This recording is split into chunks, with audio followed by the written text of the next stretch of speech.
Alright, time now is 11:19 p.m. on January 16th.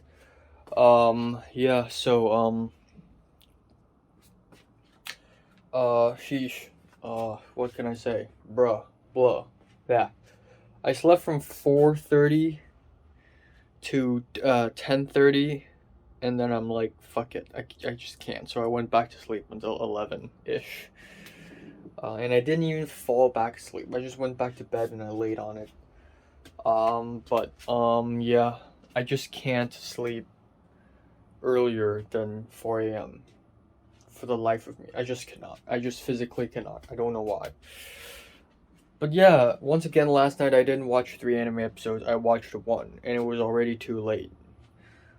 I just have so much to do. I spent a considerable amount of time yesterday editing the summary video, which I still haven't finished editing, by the way.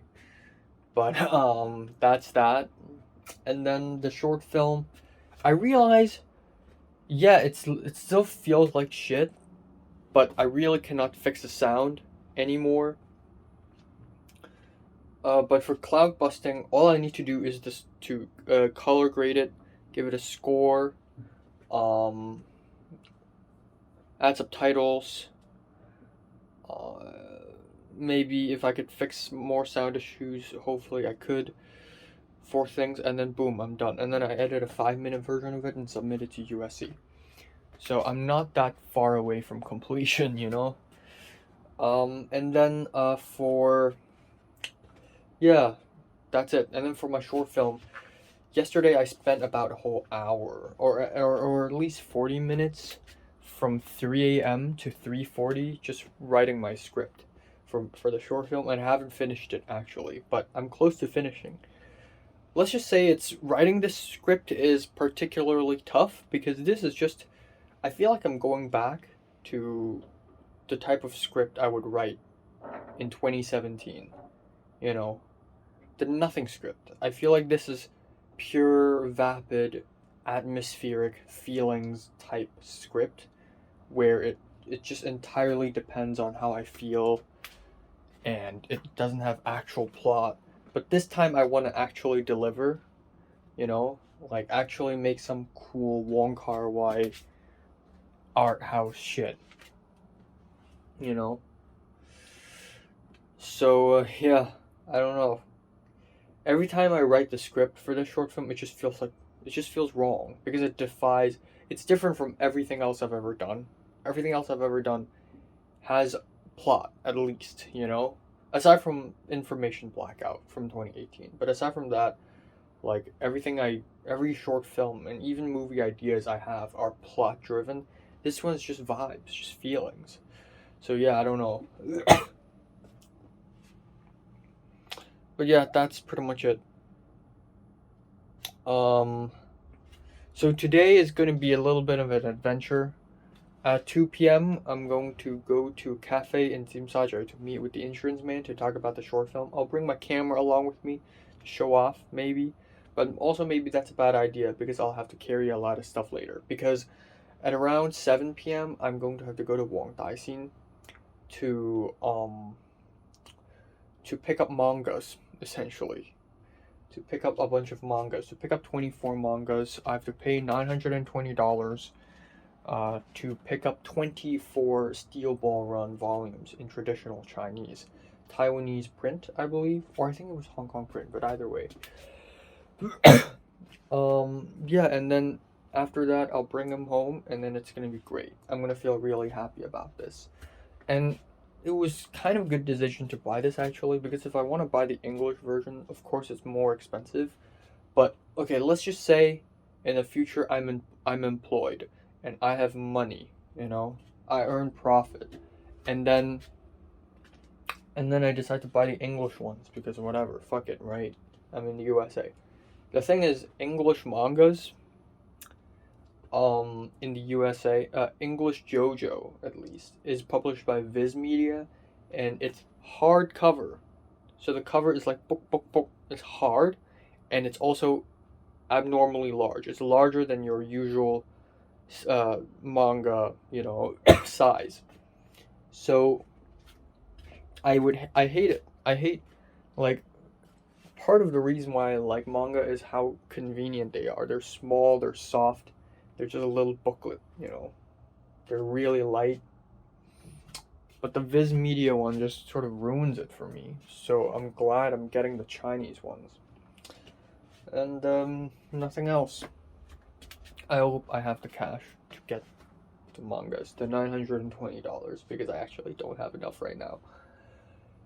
I think just enough, but that's not good enough. But yeah. I also thought a little bit about the 1C reunion thing. It's just such a pipe dream. Me making the short film is right here. The 1C reunion's all the way up in the ceiling. It's no way. Like, how do we even get in touch with people like Mary?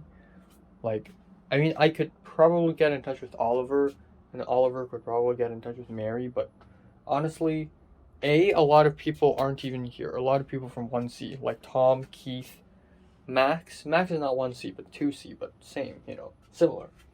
Cedric is in the UK. Linda is still in Seattle somewhere. Yeah, a lot of us are back, but also a lot of us are not, Second of all, what's even the availability? The new semester has begun for everyone, and no one's free. So, Mary, Jeffrey, Queenie, when are they free? Probably never. So yeah, it's never going to happen, but it's okay, because I've moved on. Yeah, and that's pretty much it. Not much else, I guess. Bruh, I'm confused. This is the second floor, but then that says 4, but then that sign says 2. Oh, this is 3. Okay, so this is the third floor. Okay, got it. 同埋我要show 嗰個動漫嗰條片俾你睇。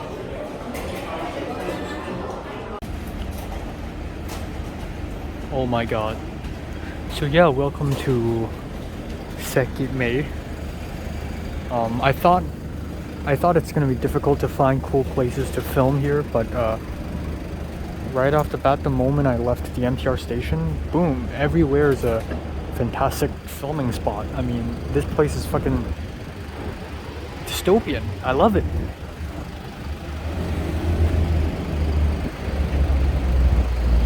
I don't know what I'm doing here. I'm just going places now, I guess. Bruh, what a masterful find. What a discovery. God damn. Oh my god, this is the fucking Zhengke, the elephant chest, whatever. I don't know what's the English name. Oh my god. Dude, chairs duct taped with red and white. Oh my, that's so Hong Kong. That's so fucking Hong Kong. No smoking sign on the green pillar. That's so Hong Kong. Oh my god, this is a gold mine, dude. Literally a gold mine. This is the best I got. Fucking selfie. Yay. I mean, that building is even cooler. I mean, yeah, this green stuff, that's fucking cool. That's very Hong Kong, But that broken ass, gray ass building, now that's the shit. Right there. Fuck you. I mean, whatever, dude. I'm just gonna... What am I even gonna do here? I still have a whole hour to kill. I'm just gonna go through these rings, Whee! I mean, did they build this expecting kids to play on it? I mean, don't you think it's a little dangerous, maybe? I mean, or is this decoration? I mean, kids can probably play this. If they slip, they can hit their heads on the the metal bar. What's that? Is that a packet of marinade powder? Ear tips. Oh, pork ear. They have a pack of pork ears here. What the frick? There's the other piece of the puzzle. Pork ear. Holy crap, this place is like a whole maze. Look at all these fences. Sheesh. This place is a whole ass maze. Bro, I'm here. Alright, time now is 9:40 p.m. Let's talk about today a little bit. So, yeah, today is quite an adventure. I'll say that today is the most eventful and interesting day since the day I went lunching with Natalie and Miss Solomon. Because, yeah, quite a few things had happened, and I've gone to several places that I've never been to or have gone to in a very long time, and I've done something I've never done before, so that's quite crazy. So yeah, let's start off with this morning. Again, I was really tired all morning, and but yeah, I arrived at Simsajo at Harbor City, I think the place is called in English, at around 2:15. I'm supposed to meet up at 2 p.m. with him, but he's even later than me. He ordered a bowl of noodles at Tamzai at around 2 p.m. or at around 1:30, and the bowl of noodles didn't come until like 15 minutes later. Tamzai, their noodles are good, but they're famous for, you know, being slow at cooking. Maybe it's because they get too many customers. But yeah,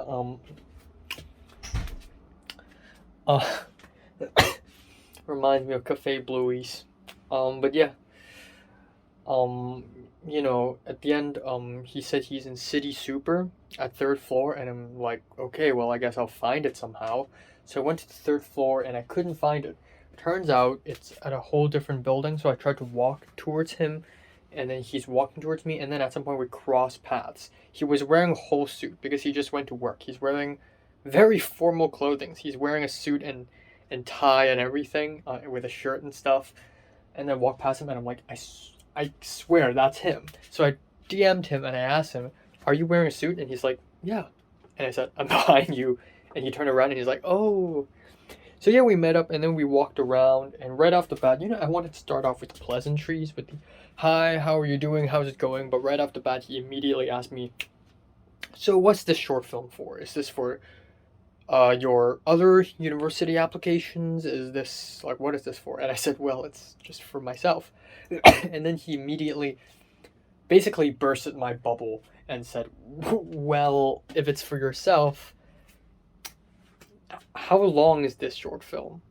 How much money are you willing to spend on it? Because usually if it's only for yourself, then you're doing it for nothing. You're just throwing money into the seawater, And I said, I understand that and I don't really want to do that, but I still really want to do it. And I tried to explain to him my reasoning behind it. It always happens, and that is usually when I want to make a short film or when I want to write the story, my reasoning for writing the story and making the short film is even more interesting than the short film or the story itself. It always happens for some reason.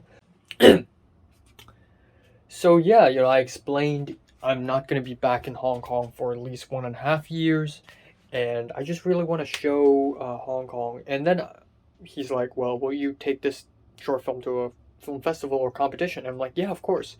Even though I said it's for myself, but really it's for competitions, aka myself, because it's not really a goal. You're just joining a competition. The goal is to win an award, or at least be successful at this and get famous from, like, gain a little fame from it. That's the goal. But to join a competition isn't really a goal. It's just something you do after you make a short film. But yeah, sure, of course I'll submit this to any competitions as much as possible. And then we found a cafe, so we walked around and we just couldn't find a cafe. And then he's like, oh, a friend of mine, a colleague of mine told me there's a cafe across the Cheesecake Factory. So I went downstairs and there's a Cheesecake Factory there. Yes, I know. And then there's a cafe there, and then I ordered a $39 latte. He ordered another latte, a large size latte, and he paid for both of us, but then I paid him again later with PayMe. And then yeah, we just started talking, and 95% of the time we talked about the short film and how possible it is, and he's pretty honest about it. He asked me when am I leaving, and I said January 30th, and that's when I realized, holy shit, I just realized that I haven't told him when I'm going to leave. Now that he knows when I'm going to leave, literally 2 weeks later, he realized that, oh my god, there's literally no time. No freaking time. I mean, last time we made a short film together, My Bloody Valentine, and we made it within 1 week, that's kind of a miracle. But usually that doesn't happen. Last time it was kind of a miracle because it's, it's a super short movie, 2 minutes, no dialogue, it doesn't need a script. We already had the location in mind, and all the equipment and stuff we can literally borrow from the company, from my mom's company.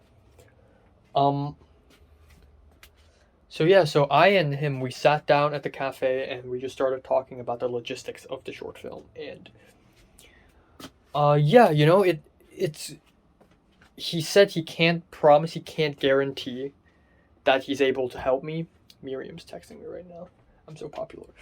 He can't guarantee, but he'll try. And and yeah, hopefully it's done. So yeah, it's quite complicated because this short film that I'm working on right now might be the most ambitious short film since ever. I mean, since my first short film, which is still my most ambitious. Or my second. My second short film was also hilariously ambitious. And then the third is a little better. It's a one night shoot. We shot for one night and that's it. And I still blew $15,000, even though I didn't have to do that actually.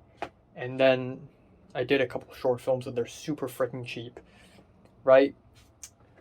But yeah, this is quite ambitious just because I have so many locations. It's just 3 characters. It's actually 4 characters, but I'm gonna play one of them because I have to land a cameo, right? My hair, shit. But yeah, it's just 3. It's just 3 characters, so that's easy enough. But the crew, it's gonna be tough, especially given that he's working in an insurance company now. So a lot of his filmmaking friends will think of him like, wow, you really ditch filmmaking, and will will not be as, I guess, willing to help him out because of this. So it's gonna be a little tough, but there's still a little hope, I guess, in my opinion. But I think the real reason why this is so difficult is because it has so many locations all over the entire Hong Kong. And I want to show as much Hong Kong as possible, so yeah, of course, but this is really a huge challenge. In terms of filming locations, I think this might be my most ambitious yet. But yeah, it's crazy. And for the equipment, we can still borrow equipment from my mom's company. And I'm so fucking happy that at least right now, I have adept knowledge, or at least basic knowledge about filmmaking, enough so that I can sort of guess what sort of equipment I need and how much do I need. So I already know, okay, I got a Sony A7 III over there. I got lens. I need 100 mil. And then he said, oh, we got 100 mil, but it's, and I asked, is it Sony? And he's like, no, it's Blackmagic. So, Miriam's just texting me. I don't know why my coughing is back. But yeah, that's going to be an issue. And then as far as lighting goes, we can go simple. We need a balance board. We get one of those Aputure hand lights things, and that's already good. And, in terms of crew size, I just want to work with as few number of crew members as possible. Okay, so we got a cameraman. We got a guy to do the lights, /grip, /PA, literally everything. And then a sound guy, and there's the director. And then that's it. So in this case, the insurance man is being my producer, and he's also being the guy who holds the camera. So DP, basically. But yeah, that's pretty much it. So yeah, again, it's going to be really tough. And he doesn't know that many people. He told me it would be better if when it comes to finding actors, it would be better if I find someone that I've already worked with before. Thankfully, I have worked with those people before, but I've sort of lost contact with them. And yeah, it's through the producer guy, if you remember him, but he's extremely busy now, so I don't know. Um, but yeah, I guess I have to try. And another thing I need to try is I go to Facebook and I go to those Hong Kong actor ask for help things, and I just post something over there. And the insurance guy told me to find the selling point, and yeah, I guess I do have a selling point for my short film, and that is I want to show Hong Kong to the people of Los Angeles and to the rest of the world, basically.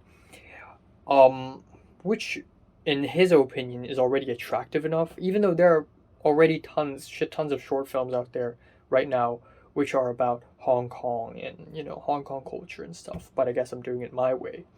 So yeah, it's gonna be extremely tough, but there's a slight chance that we can actually pull it off. Okay, anyways, we left early. He actually planned to go back home because he has stuff to do. So at around 4:30, so from around 2:30 to 4:30 we chatted, and then at around 4:30 he just left. And he took the MTR, and he lives all the way in Fanling, which is fucking insane. It's super far away, right? And I said I need to go to Wong Tai Sin, and then turns out we can sort of take the same MTR together to reach there, so that's what we did. And while walking towards in the MTR, we talked about other stuff. Like I asked him, how's the insurance going? Why are you doing insurance? He said he's inspired by the selling aspect of filmmaking, like the producing aspect of it. And then he became into selling things, and he became into budgeting and things like that. And yeah, that's pretty much it. And then he also talked about how after watching some of my previous works, he knows that I don't have a very high standard for good cinematography, which is low-key an insult. Like, oh my god, you're saying my movies look bad? I mean, it's true, of course. I mean, this isn't like a school project or something, like a film school project. If it's a film school project, of course I have to make it very fucking serious. But yeah, but still, I want to make it look as good as possible. But yeah, and then we talked about Far, Far Away, because I talked a little bit about my experience in LA, because I didn't really do shit in the first half of 2022, but in the second half I did so much. I worked as a script supervisor, boom operator, gaffer. I worked at so many things. I was camera op for Alba at some point. And then I told him about Cliff, the Malaysian guy who color grades things, and he's like, oh, can you show me some of his work? So I showed him some of his work, and he's like, oh yeah, it's not bad. It's very naturalistic. So yeah, that's that. And I talked about how, oh yeah, I've script supervised for a feature film before, and I just DM'd the director. So there's that. But yeah, we talked about Far, Far Away, and he said he respects the director and he has connections with the DP, but at the end of the day, he thought the cinematography was not that great. Like the composition and the framing is just not as good as it makes it out to be. And apparently, the DP of Far, Far Away is very much into framing and composition and everything, and he knows a lot about art house films and art house cinematography, but it doesn't really show in Far, Far Away. And I feel like that's a thing that a lot of film students suffer from, is that they know a lot about filmmaking, but they can't apply that, So yeah, that's a thing. And then I talked about, what I think of Far, Far Away. I think it's a mess. I think it just has too many characters. But yeah, and then we were on the new Tuen Ma scene, the Tuen Ma line. And then he left at Hong Kong Station. And he just randomly walked away. And I'm like, oh, okay, bye-bye. And then after he's gone, I was like, oh, I could have followed him. Because he's actually going towards Fanling. So he's taking the light blue line. If I take the light blue line, I can somehow reach Wong Tai Sin as well. It's a little bit of a roundabout, but I can still do it. but it's too late. The doors are closed and I'm alone again. So yeah, it was still early. It was like 5 p.m. I was supposed to meet the manga collector, um, the manga seller at 7 p.m. at Wong Tai Sin, and I had 2 hours to kill. So I'm like, you know what? Fuck it, let's go for an adventure. And it's so hilarious too, because that's literally in my script. In my script, Love and Death, the first scene is basically the first actual scene, not the intro scene. The actual scene is the main character waiting for something, and he had 2 hours to kill. So he starts wandering around Hong Kong. That's literally what's going on, and it's so ironic. Um, that's the reason why I started talking about Far Far Away.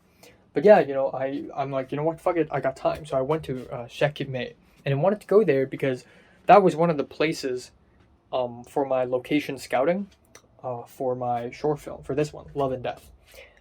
And it's been 2.5 years since I've gone there. The last time I've been there is like summer of 2020 or summer of 21, I believe. Um, Either way, it's been a while. And there are these very cool looking estate buildings that are just perfect for my short film, right?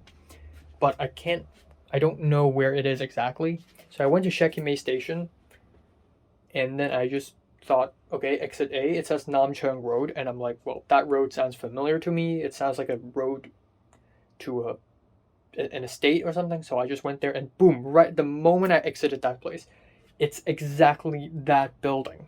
It's exactly that building I've been to 2.5 years ago. And I was so surprised. I was like, oh my god, that's exactly the place I was looking for. This is perfect for my short film. So I walked around and I adventured around. I was completely improvising, which is very impressive. Given that I'm able to do the same in Los Angeles and Tokyo, I can pretty much, and in Japan in general. Like I went to Takasaki all by myself. Like this Darumadol. But yeah, so Hong Kong is my home. I could literally do it. So I just went there and I decided to walk to Kowloon Tong Station, and I passed by the Namsan estate, and I thought, hold on, this name sounds pretty familiar. Oh, it's that Instagram spot, right? With the 3 curves. So I just went up there and I found it. It's literally right there. Holy crap. And it was quite empty too. And at that point, it was near sunset, so the sky was getting cloudy and stuff, and getting gray. But yeah, it was pretty interesting, and I walked all the way. I passed by City University, and I took some photos. I went to Festival Walk in Kowloon Tong, and then I went to Kowloon Tong Station, and then I went to Wong Tai Sin Station. And at that point, I got really hungry, so I just went to Circle K and bought myself some fruit juice candy. I went out Wong Tai Sin Station and just went to a random exit D, and I just crossed the road and I found a quiet spot where I could eat a couple candies, and then I went back to the MTR station, and it was a really interesting spot. I don't know why, but I think it's because Los Angeles is too boring for me. It's just always the same fucking street. It's always the fucking palm trees and the wide roads and the sunny sky, and it's so lame and drab and boring. But in Hong Kong, after going to LA, me coming back to Hong Kong is amazing. Like every corner I go, every neighborhood, every district I go, I find something interesting in it. So I went to Wong Tai Sin, literally just any random spot, I would be like, oh my god, that place looks like a maze. That building is very interesting. Wow, and I just took a bunch of pictures. It was like I was a tourist. And again, normally I wouldn't do that. It was only after I've lived in LA and I come back, I started to realize, holy shit, Hong Kong is such a damn beautiful place. But yeah, I went back to Wong Tai Sin Station, and then I still had half an hour to kill, but it's whatever. It's good being early. Turns out the manga seller is already here. And she said, oh, tell me when you're ready. And I'm like, well, I'm ready. And she just responded with an exclamation mark. And she's like, okay, I'm right beside the customer service, right beside the green mailbox. So I'm like, okay, I'm coming. So I went all the way, and the entire conversation is in Cantonese, like written Cantonese. And then I found her. It was a she. I thought it was a he because you're selling JoJo. JoJo is very much a guy's manga, but I mean, I would understand why guys wouldn't want to do this.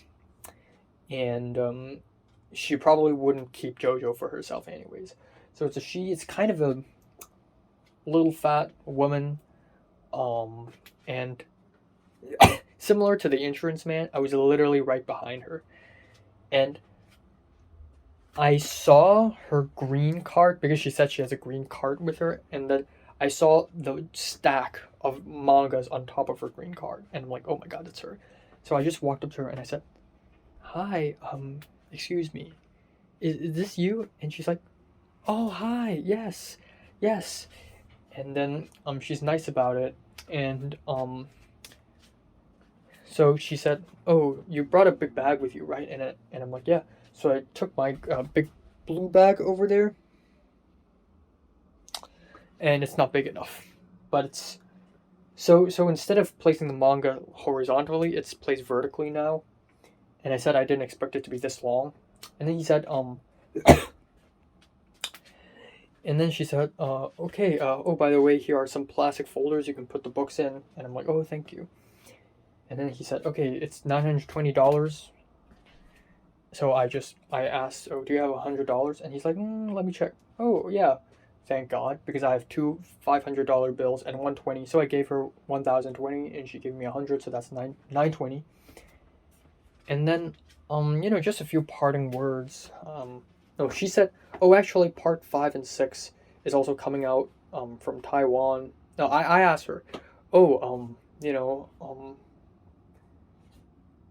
what did I say? I forgot." But she said, "Oh yeah, part 5 and 6 are actually coming out in Taiwan, and I'm gonna get them. So if you wait around, maybe next month you can get the part 5 and 6 too." And I'm like, "Oh yeah." And then I told her, "Oh, I'm going to leave, so that's why I want to buy Steel Ball Run like right now, you know." And he said, "Oh well, in that case, I'm sorry about that." She probably thought me saying I'm going to leave is like, "Oh, I'm not going to be able to get parts 5 and 6." But I said it because I wanted to say, "Oh, I wanted to buy it now because I'm going to leave soon." Um, but yeah, and then afterwards I just said, "Oh, I'm really glad I found this because I went to the Sino Center, the Shunwo Center in Mongkok, and I couldn't find any." And she's like, "Oh yeah, they don't have anything like that." And then I asked her, where did she get this? Like, did she buy this a long time ago or like recently? And she said, "Oh yeah, I actually bought this kind of recently." But someone, a high schooler, a student, I think. When she said student, I just assumed a secondary schooler, not a high schooler, bro, secondary schooler. But then the secondary schooler DM'd me, so the secondary schooler ordered it, but then that person was like, "Oh, I don't have the money," so I kept it, and then now I offered the money first, so I got the mangas first. So she said I'm very lucky, So yeah, holy fuck. And again, it's moments like this that really make me think: is it really worth it though? Like, I'm spending nearly $1,000 on this, but perhaps it's worth it. Perhaps it's not that expensive. If I buy the same amount in the U.S., it's gonna be at least 1.5 times more expensive. B, I don't know. I don't know. It's just, given that last week I'm already like, "Oh, I want to get it," and then yesterday I still carry the same attitude, means that I'm serious about it. If I want something last week, but then yesterday I don't think about it anymore, then it means I'm not too serious about it. So yeah, that's that. And now Michelle, so I carried this back home. It's a little expensive, heavy, but not that heavy. But yeah, I carried it all the way back home. I feel good. I feel happy. And I'm fucking done with spending money, okay? The concert tickets, the mangas, all the stuff I got in Japan, and then very soon I'll be dumping money into the ocean for my short film. And then that's it. In the US, next semester, I'm just gonna be employed. I'm gonna earn money. I'm not gonna spend much, other than on food. Spending money on food is very important. And then that's it. So yeah, it's real late right now. I don't even know if I have the time to edit all the stuff and watch anime and whatever, but yeah. And most importantly, do the Facebook actors recruitment thing. Do that. if my mom's back, I'll ask her about, borrowing equipment, and let's see if she knows some people. I wish I could ask John L as well. I also spoke to Natalie and Miriam and Zara a little bit today. So Natalie's working every single day at Central, so I could literally meet her any day for lunch. But only for 90 minutes. You can meet Natalie, but only for a little. Which is gonna be depressing. And then, for Miriam, so Zara doesn't want to watch To My 19-Year-Old Self. So, but Miriam still wants to watch. And then I went online, I went to Hong Kong Movie 6 app to check the screenings. Turns out it's all full. And they don't even screen next Wednesday and next Thursday, which are the 2 days Miriam and Leia are free. So, I don't know. And I don't know any other screenings so far, so I really don't know. Yeah. And then now Miriam's saying that it's actually premiering in February, which is a huge fucking issue. Huge. I mean, if you're telling me the sci-fi epic comedy movie is premiering in February, I don't give a shit. But this is a damn good documentary, okay? I need to watch it. So yeah, that's that. Not much else. Alright, time now is 1:20 p.m. on January 17th.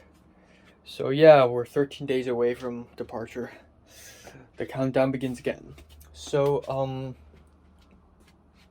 I slept from 3:45 to about 1:10, I set the alarm at 1:15, but, it was sort of like a safety alarm, like, in case I don't wake up ever, let me wake up here, I want to naturally wake up at the end of the day. But yeah, finally, I slept earlier than 4 a.m. Let's hope I sleep earlier than 3:30 a.m. tonight. Yeah, so I had a dream where I was on a train or something. It was the end of a trip, and on a train ride, I sat beside a couple of strangers, like 2 women, and they recognized me from my thoughts update videos on YouTube.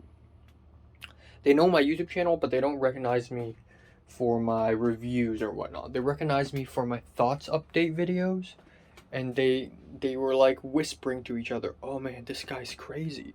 He talks about his life on YouTube, and he just says all this crazy things, and he's just so honest about it, and he's probably like a little bit mentally ill or something." And then a little bit later, this white guy with a little mustache came up to me, and for some reason I was naked at one point, but I had a blanket around me, and he said, "You're fucking crazy. Like, you did this, and you did that, and you did this, and you did that." And for some reason, I decided to play along to that. Maybe it's because at that point in the dream, I didn't care much about how people think of me anymore. So if I come off like a psycho, like a crazy psycho in front of people, then so be it, So he said all these things about me, and I'm like, and he asked me, "So are you crazy?" And I'm like, "Yeah." And he laughed, and he's like, You're good." And it was almost like, at first he hated me, and he despised me for being crazy, but then after me actually being really crazy in front of him, he begins to be interested, like, "Oh, how crazy are you actually?" So yeah, that's basically it. I was the last one to get off the train or bus because I had so many bags and luggages and whatnot. Last night I spoke with Miriam about Miss Solomon wanting a 1C reunion. It's just such a pipe dream. Again, it's something I would really, really love to happen, but we all know that it's never gonna happen. But then Miriam was like, "Well, you can just go to the WhatsApp group and just tell everyone, duh." And then I was like, well, the WhatsApp group probably doesn't even exist. And even if it does, a lot of people have already left. There's no way in hell can I say anything in the WhatsApp group. Okay, right now I could do something like that, But back in the day, 2C, I'm nowhere near powerful enough to do something like that. And Miriam was shocked, like, oh, really? Like, why? And I said, 2C was, a lot of people left the WhatsApp group because they don't want negative memories. They want to leave negative memories behind. And they also get deleted because of Miss Solomon and everything, all the drama. Miriam was kind of like shocked.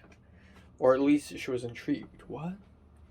I mean, I've told her about the craziness of 2C, but I haven't told her about the whole WhatsApp group thing. And then I said, well, even Mary told me she wants to forget what happened to her back in 2C. And then I talked about Keith and how he's changed a lot, and how, people like, back in the day, everyone was crazy, including Keith. And I said, well, Keith has changed now. Keith told Miss Solomon he wants to open a little coffee shop. But, not too long ago, Keith was in Canada, and he had tattoos, piercings, dyed hair, and he had many girlfriends. Some of them aren't even legal. And, even back in 1C, when Jordana had a heat stroke, Keith tried to stop people from helping her. And then after I said that, I actually laughed out loud, like in real life, because I almost forgot how ridiculous that is. And I said crazy guy. He's a crazy dude. But then I look back and I don't think, yeah, Keith was like the reincarnate of evil, but now I'm looking back, I don't know, it just feels like it's silly, but then at the same time it's not, because he was a child. Like 8-9 years ago, he was a child. I was a child. Everyone were children, but it's still a little crazy, And then he and Natalie, got along in very strange ways. At the end of the day, Keith is in BDSM. Keith is S and Natalie's M, which is a ridiculous thing to say with a straight face, especially to Miriam, but it's true. Keith is a sadist, Natalie's a masochist, and so they sort of match. And yeah, Keith just did all these crazy things. Keith introduced the book Apper to everyone to read. Jeffrey read it, Natalie read it, Jordana read it, and even Mary read it. And that sort of fucked up Mary a little bit. This is why Mary was a bit crazy too, which is one of the reasons why I really like her. That I was interested in her in the first place, because she's like one of those normal haha girls, but then if you look a little bit deeper inside, she's actually a little crazy. Like Mary's, there's something kind of unhinged about her, which is really just fucking awesome. I was speaking of Mary a couple days ago. Mary and Oliver had like lunch together, so I guess it's good to know that they still hang out and they're still friends and stuff. It's good to know. But yeah, there's that. To be fair, it's not that extremely difficult to get at least some of 1C back together again. Like, I can speak to Jeffrey via, I don't know, via someone, maybe via Nick or something. I can speak to Mary somehow via Oliver. I haven't even spoken to Oliver in over a year, but I can still somehow do it. Yeah, it's just it's not that impossible, but yeah. Okay, anyways, one of the reasons why I planned to wake up earlier today is because I had to do this huge public speaking assignment. It's worth 25 points. So I don't know what the fuck to do. I just need to do it before 4 p.m. because that's 11:59. Because that's 12 midnight, in LA. Another thing is yeah, so I have so much to do. I'm back to that state where I have so much to do and I don't know when to do it. I have 13 days left and I have so much to do. So first of all, the short film is now my number one priority. My number two priority is the USC application. So what I'm going to do today is, after the public speaking assignment, I'm going to quickly film a couple reviews, and then maybe I'm going to go out for an adventure. I want to go to Fu-Pao Mansion, which is, I don't even know if it's opened anymore. Maybe it's closed permanently at this point in time. I have no idea. But I gotta go at least, you know. If it's closed, then I can't do anything about it, I guess. But it's sort of this classic place, and it's gonna be torn down very soon. But yeah, essentially that's that. And I'm probably gonna go for an adventure, but then I don't know if I have the time. Which is scary as fuck. Then should I go tomorrow? But then tomorrow, I'm planning to. So I talked to my mom about the whole short film situation, and my mom said, "Well, you can come to my office tomorrow and check out some of the camera and lighting equipment." That's great and all, but I don't want to go today because I want to sleep and I have public speaking homework. But then also I want to take some time out to watch the first Slam Dunk in a movie theater, right? And then at some point, I want to hang out with Leia and Miriam, and we just can't seem to have a time slot together aside from Wednesday night and Thursday night. But the thing is, I and Miriam want to watch Avatar 2. Leia had watched it already, but I don't know about watching it at night. It's a long movie, and then second of all, we actually plan to watch To My 19-Year-Old Self together, but it doesn't even fucking premiere until February 2nd. There are screenings, there are advanced screenings, but they are so few and far between, and they get full very fast. And there aren't even any screenings on Wednesday and Thursday night. It's horrifying. So I don't know what's going on, right? And then on top of that, I low-key want to go to Palace Museum before I leave Hong Kong. I don't know if I have enough time to do all of this shit in 13 days. And I want to have one final lunch with Pink, one final lunch with Natalie, and then I'm basically good. So I really don't know what to do. Really don't. Yeah, Miriam yesterday even told me, oh hey, there's this, tour. Is it $180, I think? 180 Hong Kong dollars, but it's this tour where you go around Hong Kong and you visit haunted sites, and you kind of learn about ghost stories and stuff. It's cool and all, but I just don't have the fucking time nor the money, okay? I just spent 920 on these mangas, which I'm still a little guilty about, okay? It's great and all, but I feel a little guilty about buying so much of this. It's just like, damn. And now I'm thinking about the mangas back in my apartment in LA again. Like, is it okay? The flooding can't be that bad, right? I'm guessing, worst case scenario, it's like a couple inches thick. But even so, that shouldn't be an issue because my diaries, especially my diaries, that's the most important part. My diaries, my mangas, everything, they are in the bottom compartment of the cabinet, but there's a plastic container, like a plastic bowl, and even for my diaries, I have a gigantic plastic wrap around all of it. So, I don't know, I have double protection for my diaries, so it should be okay. It shouldn't be that bad, right? Ah, yes. I remember vividly many years ago when I used to play the flute. I would always come here to learn flute, take my flute classes.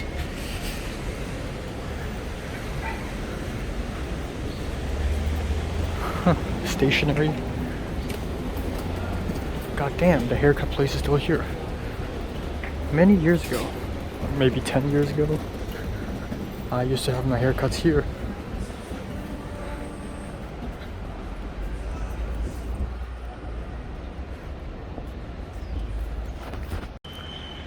Thank God I didn't decide to sneak in. There's a security guard over there. Fuck. Well, if I could sneak in here, it would be interesting. Security guards over there. Okay, let's try it out. Nobody else is watching, right?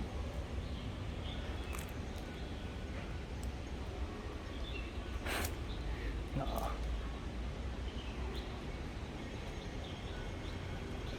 Okay.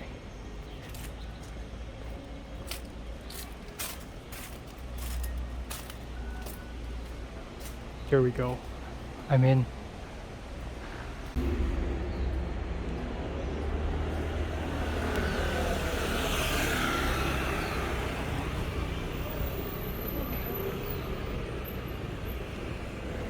Okay.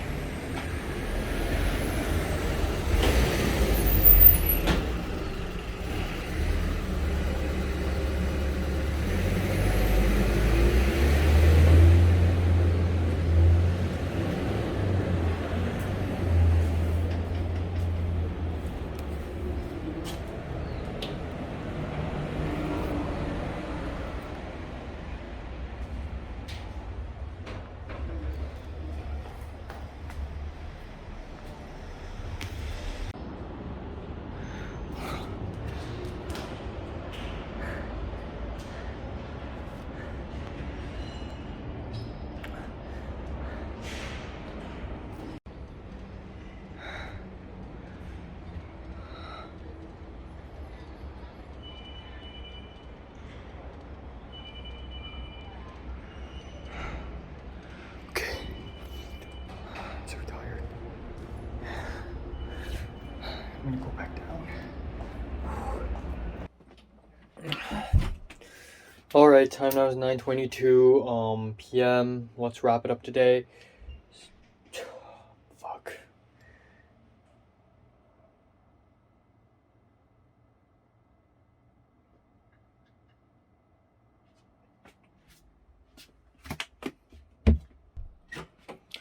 So yeah, let's talk about what happened today.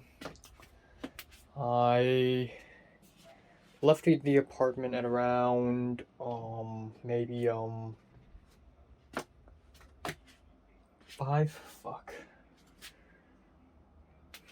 Yeah, at 4 p.m. I left the apartment, and it took me a whole 50 minutes to arrive at Fupao Mansion, or Hall Power Mansion, apparently it's called. And yeah, you know, I planned to leave at 3:40, and I thought that was already very late because I found online that the mansion closed at 5 p.m.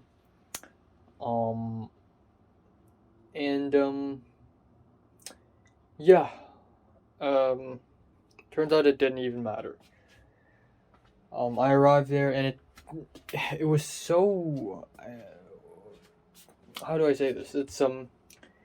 It took me a lot of effort to get there, you know. I exited at Tin Hau, MTR, I crossed the road, and I walked for like 20 minutes to get up there. I had to climb a ridiculous flight of stairs, and it doesn't look like too much, but for some reason maybe my body is weak nowadays. It really took a lot of energy out of me, and it's funny because in front of me there's this guy who's kind of fat and he's a student, and he's having an even more difficult time than me climbing a flight of stairs. He was like breathing, and he's like bending over, like his hips are breaking apart. He's like an old man, and you know, I was faster than him, but even so, I was kind of confused because the mansion is so far away. And then on the mountain, I had to walk for another 10 minutes or so to arrive it. I have to cross a lot of roads. I finally found it, and I have about 7 minutes left until 5 p.m. And it doesn't even fucking matter because the mansion is closed. Ever since December 1st of last year, 2022, it's already closed. It's already permanently closed, and it's a 90-year-old building. It's a 90-year-old mansion, and it's not opened anymore, and it's so stupid. So it's just sad because I've passed by this mansion before on a car, but I've never really, like, I know it looks cool and all, but I never really asked what it is, and I've never really been inside. But yeah, unfortunately, there's that. Hopefully, I'm wrong. Hopefully, sometime in the future, I find out maybe there's a way to get in, and then I get in and I can take some photos. But it's at least I was outside. So, anyways, I don't want to just go back home um, without any results. So I decided to go to Litek Estate, and yeah, it's kind of funny because yesterday I was walking from Shekimei Station to Kowloon Tong Station, and I passed by Nam San Chun, which is one of the biggest Instagrammable spots in Hong Kong. The other one being the Monster Building in Quarry Bay. And I was like, wow, fuck it. You know, I accidentally ran into an Instagrammable spot. I guess I'm checking it out. And literally the same thing happened today, just back to back. I didn't plan to go to Lai Tak Estate, but I was like, wait, hold on. That's the freaking circular thing, right? The circular building, right? Okay, fine, I'm gonna check it out. So I went in. I wanted to go in, but I was like, hold on. I went online immediately. I went to Google and I searched Lai Tak Estate, and apparently normally people can't get in because it's private property, okay? Only residents of this building can get in. And I was prepared to give up. I was like, okay, well, I guess I'm just gonna leave. And then I WhatsApped Miriam and asked her how did she get in, because Miriam went in there a few days ago.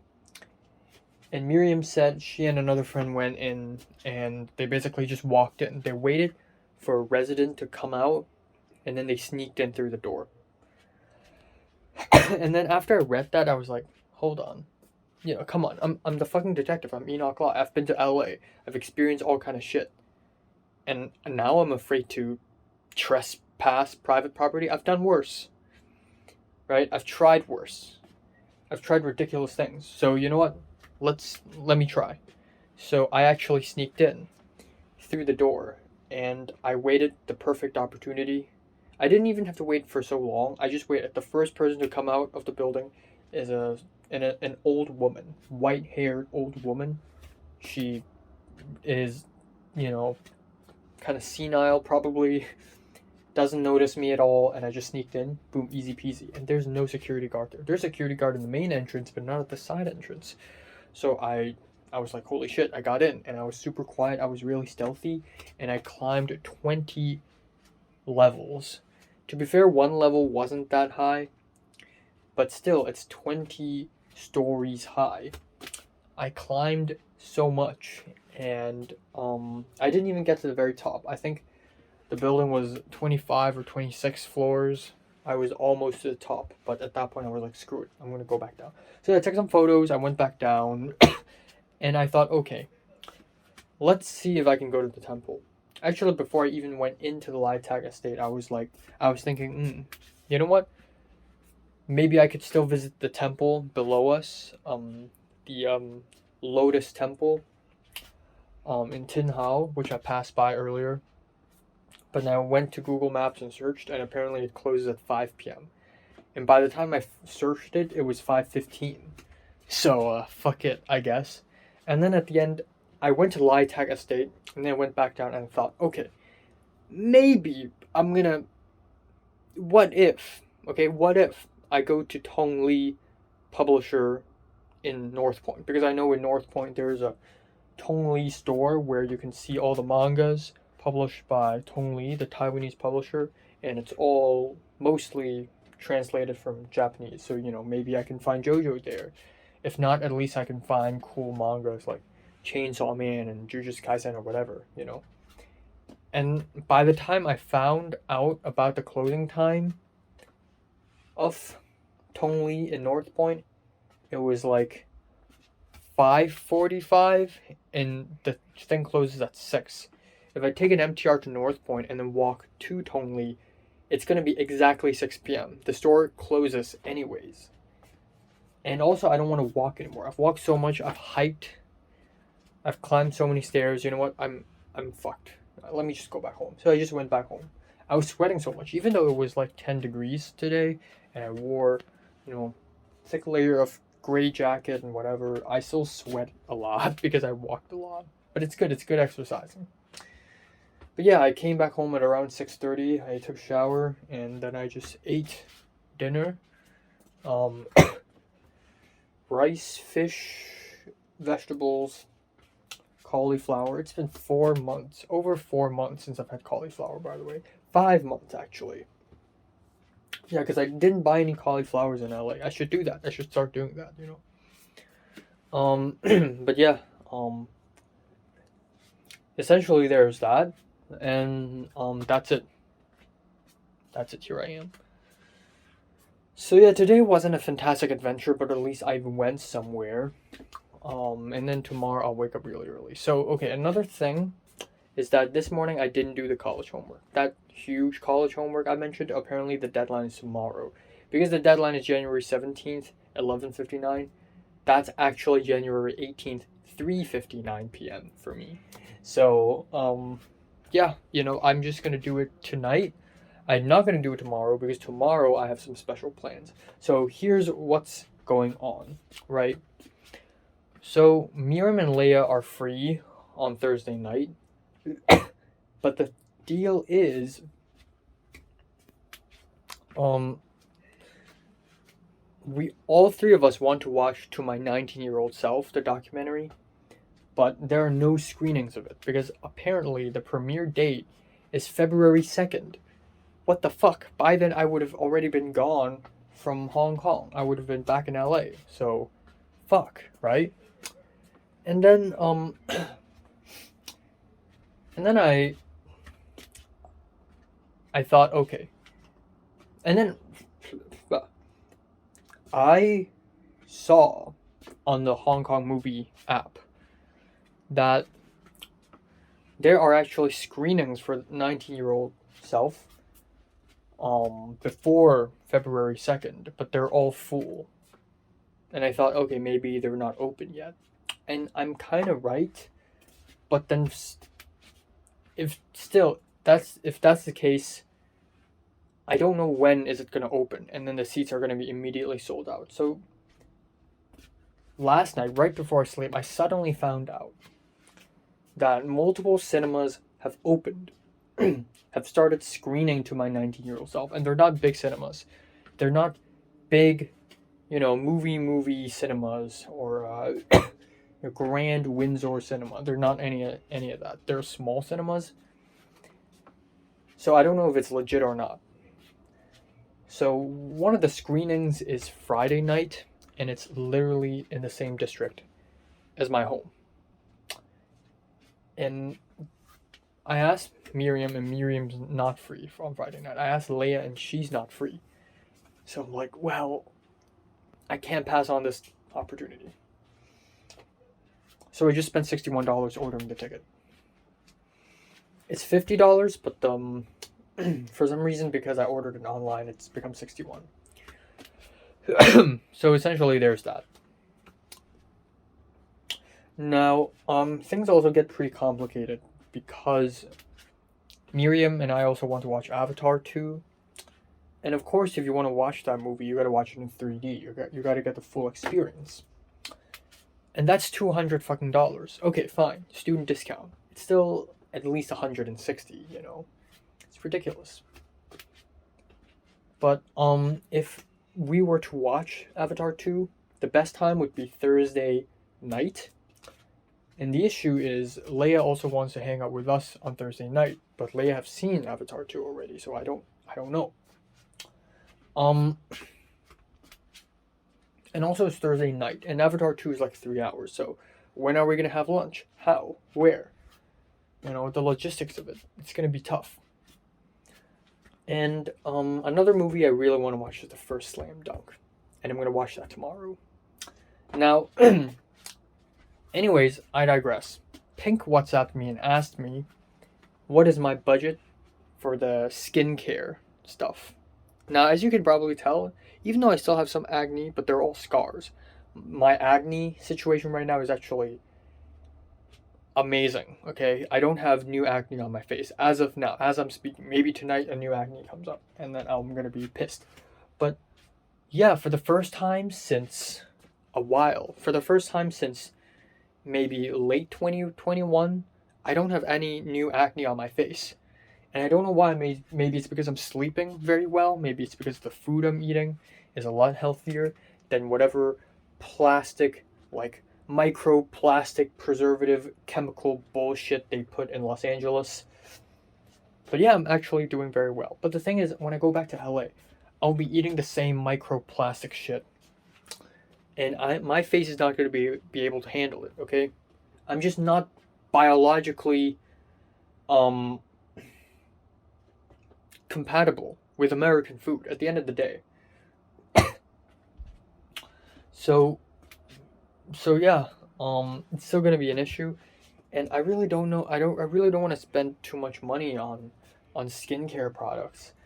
So I don't really know. So I went online and searched Kiehl's moisturizing cream, and I found out that Kiehl's moisturizing cream is $400, Hong Kong dollars. Wow, holy moly, right? You know, three bottles of that, 2.5 bottles of that cream is worth more than all of these Steel Ball Run mangas. That's ridiculous, right? And so I asked Pink, like, okay, what's the normal, what's the normal range of cost for skincare products? And Pink told me like 700. So I don't know, but then that shit is important because that's self care, and I need that. If my face is like a moon, how do I even get a girlfriend in 23? Yeah, that's that. Finally, tomorrow's plans. So I'm gonna have to do the public speaking homework tonight because tomorrow it's gonna be a bit of a conundrum again. And from here on out, every single day, I pretty much have somewhere to go, probably. And time is running real short. So tomorrow I'll probably wake up extremely early, and by that I mean like 11 a.m. or some shit like that. 10 a.m. maybe, and then I'll have a quick early breakfast lunch thing, and then I'll go to my mom's office to check out the cameras there. And then at around 4, I need to rush back because in Cornhill I want to watch the first slam dunk. And then I'm gonna go back home. So that's that. So that's my plan. We'll see. So if I do watch the first slam dunk tomorrow and then Avatar 2 on Thursday and then to my 19-year-old self on Friday, that's 3 cinema visits 3 days in a row. So that's wild, but sure, why not? And that's important because for the last week of my stay here in Hong Kong, I probably won't want to go anywhere other than my short film stuff. So now let's talk about the short film. Yeah, I'm going to be a responsible director slash producer, kind of. I'm gonna finish the script tonight as much as possible, at least. I'm gonna come up with the people I want, like a crew list and an equipment list, all the props and all the gear I need, and then possibly a budget breakdown. I'm just gonna be the line producer and the first AD and yeah, kind of, and then the insurance man. He's gonna be the DP, the camera op, also a producer. Like I'm gonna write the Facebook post. I talked to my mom last night about looking for actors and crew people, or at least actors, and my mom said, "Oh, I can help you with that." But I don't think so. Just in case, right? Worst case scenario. I'm still going to go to Facebook, find one of those Hong Kong actors hiring I need help things, and I'm going to type a whole passage about I'm making a short film, I need actors, are you available on these dates, blah, blah, blah, blah, blah, the rate, what time, requirements, boom. I'm going to do that tonight. So yeah, that's pretty much it. And yeah, God, my life is stacking back up again. I don't have time to deal with the USC application, even though I should. And then yeah, I think that's it for today.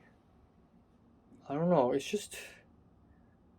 Oh, also the whole HKOS short film thing. Oh my god, I keep forgetting about that. Right. So I'm gonna try to watch a couple of those tonight as well.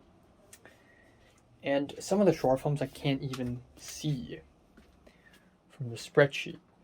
So I'm gonna need help for that. And I went to the Telegram text group and I actually said it. I asked them if I could, have the authority, have the permission to go into the film freeway to give ratings and whatnot. And also some of the links on the Google spreadsheet don't work. So I can't watch all the short films. So that's that. It's so funny because I'm the one who's actively saying shit and stuff. I don't know about Pepper. I don't know about Pepper right now, you know. I don't feel anything for her. I really don't. And then today I was taking a shower and I thought to myself, like, even though I wouldn't say Pepper's the most basic vanilla girl ever, but it's actually, maybe it's actually not that difficult to be more interesting than Pepper. Like, maybe, because I always think to myself, it's going to be hard. It's going to be really, really, really extremely hard for me to find another girl who is interesting. Because 99% of all the girls I've met are, you know, even if they're nice, even if they're good as friends, they're still kind of, haha, yay, you know, and I'm not about that shit. You know, I like edgy, crazy girls. And they're so rare, right? But maybe it's not, maybe they're not that rare. Maybe I've broadened my sense of, like, my definition of what edgy and crazy means. You know, crazy is actually a pretty broad term. Because then you think of Jordana, or at least old Jordana, and how, you know, she's like a lawful evil. You know, she's very cunning and manipulative, but if you can win her heart, it's like, haha, I'm immune to manipulation, you know, and that's just really cool. And then there's Natalie, who's chaotic evil. And Natalie's like a psycho and she's really unpredictable, but if you win her heart, it's like, you know, it's like, you know, I can handle her, but other people can, you know. Like, it's a broad term, is what I'm trying to say. So, you know, for girls to have a real sense of personality, right? A real strong personality. I don't think it's that hard. I don't think it's as hard as I used to think it is. But then maybe I'm wrong. You never know. But yeah, essentially there's that. Yeah. So gonna work on things now.